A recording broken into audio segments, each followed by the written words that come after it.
clamor for review of workers' wage in Nigeria is born out of hyperinflation rocking the nation's economy. Nigeria's annual inflation rate rose to 33.20% in March from 31.70% in February, and there was a subsisting agreement for periodical review to align with the cost of living and inflationary indices for adjustments.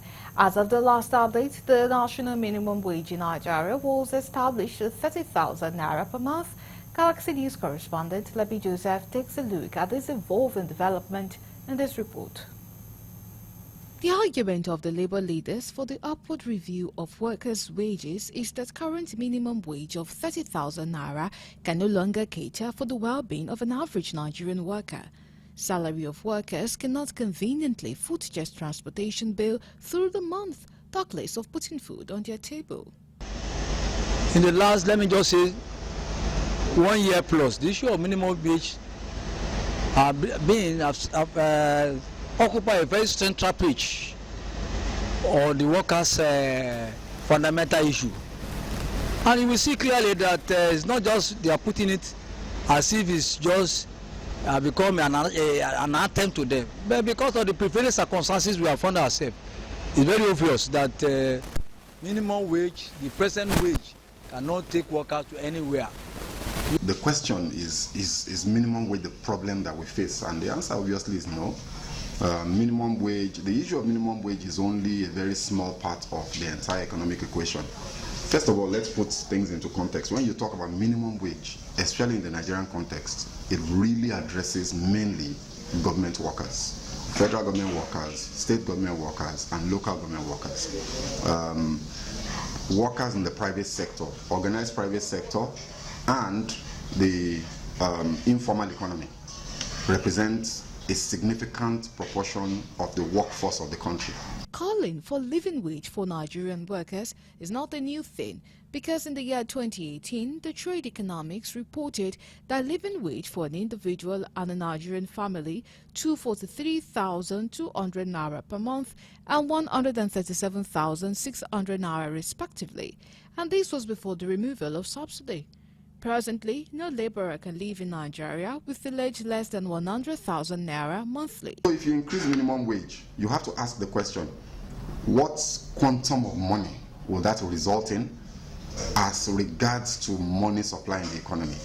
And you find that it will likely be an inconsequential increase in money supply. And it's money supply that drives inflation apart from the cost push inflation. So what will happen when you increase minimum wage is that the market people will recognize that people have more money in their hands, and they will increase prices artificially. In a normal environment, in a decent society, it is not the increment of salary supposed to have solved the problem, but to put the economy in a serious, in a decent shape. But don't let us deceive ourselves. In a capitalist setting, those people who created the problem, they cannot resolve the legal crisis. And that's the more reason. The only concession workers can get from this present putting system is for us to demand for their right within the context of the economy. However, in Nigeria, once there is salary increase, the price of everything goes up. And nothing that has gone up ever comes down again, going by experience. So, what should be the priority of everyone is what government can do to stabilize the economy. Thereby, what people earn now will be adequate to cater for their needs as well as plan for the future. One set of ruling elite cannot be enjoyed, while vast majority will continue to languish in abject poverty in the midst of plenty.